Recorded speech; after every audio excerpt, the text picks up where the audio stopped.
Imagine, just for a second, that you totally bomb your biggest exam. Or, you completely tank a massive job interview. But instead of hiding your results in shame, you post it online. You say, hey, I got rejected. And instead of laughing or just scrolling past, everyone in the comments is like, respect.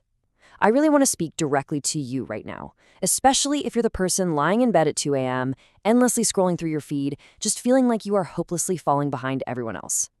What if that exact thing you're losing sleep over, failing, wasn't this huge mark of shame, but actually a badge of honor? Sounds kind of ridiculous, right? Because in our world, failure literally feels like social death. But honestly, what if we've got it all completely backwards?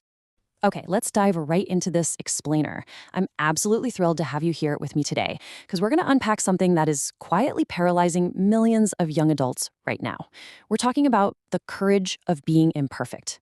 We're going to look at those immense career pressures, the suffocating social expectations, and that crippling self-doubt you might be feeling. And, well, we're going to dismantle them together. We'll explore how completely rewiring our relationship with failure is actually the ultimate unlock for a fulfilled life. So, let's kick things off with Section 1, the social media scoreboard. Look, I want to validate exactly what you're feeling right now. If you are terrified of failing, it's not because you're weak. Not at all.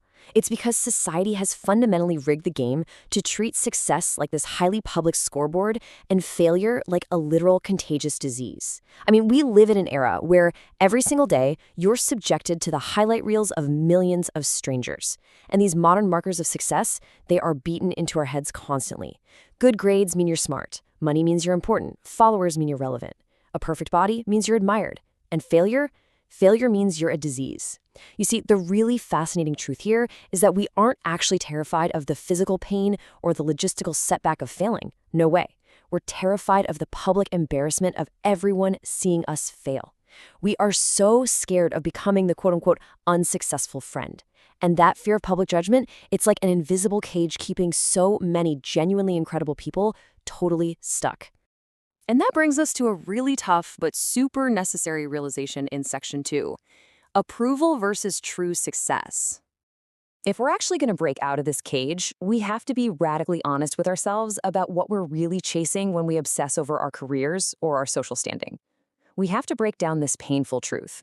A lot of people out there don't actually want success, they just desperately want applause. It's wild, right? On one side, we've got chasing approval, seeking praise, status, validation, just constantly feeding the ego. On the other side is true success, prioritizing learning, actual fulfillment, personal growth, and honesty.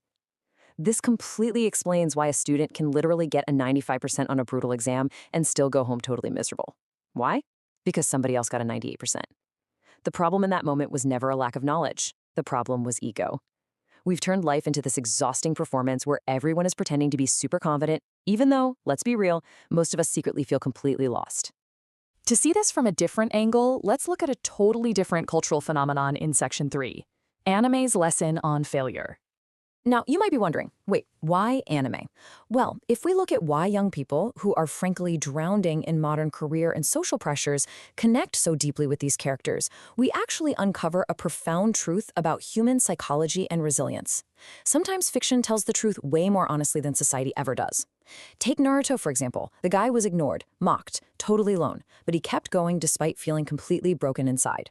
He wasn't respected at first. He was the literal embodiment of a social failure.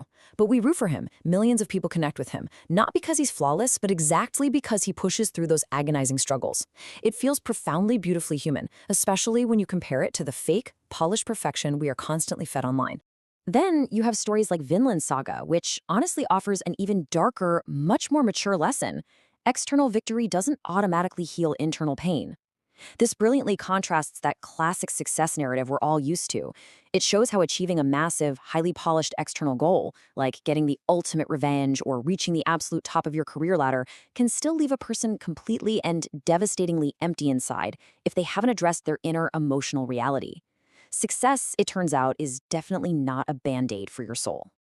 And this perfectly illustrates why a show like Neon Genesis Evangelion is absolutely legendary.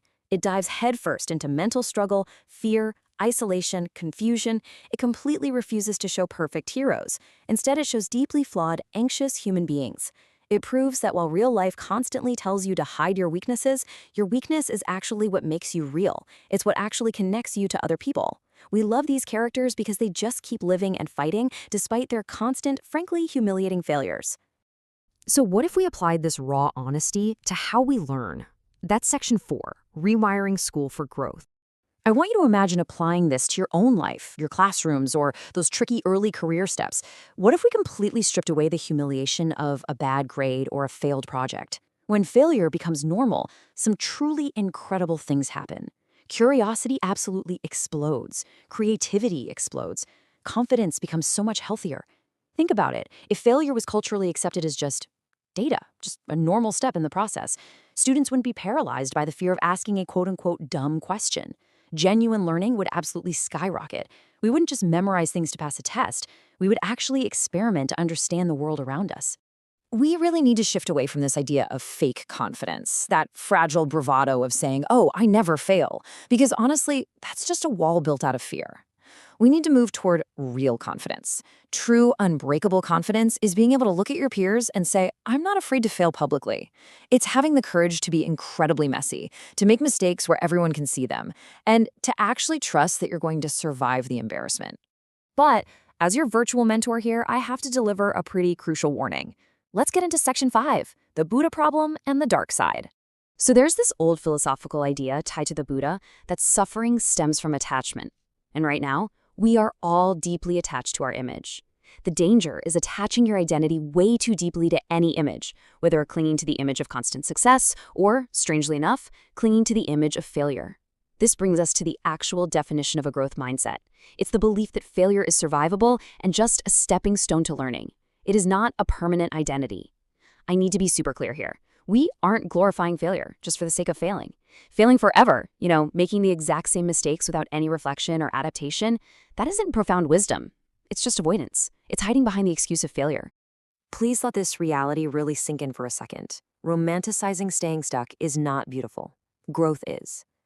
On the internet today, it's become kind of a trend to turn your pain, your anxiety, and your brokenness into your entire personality. And man, that is a trap. It's just another safe harbor to avoid the hard work of trying again. The ultimate goal is resilience. The goal is failing, feeling that sting, analyzing what happened, and then actually standing back up with new knowledge.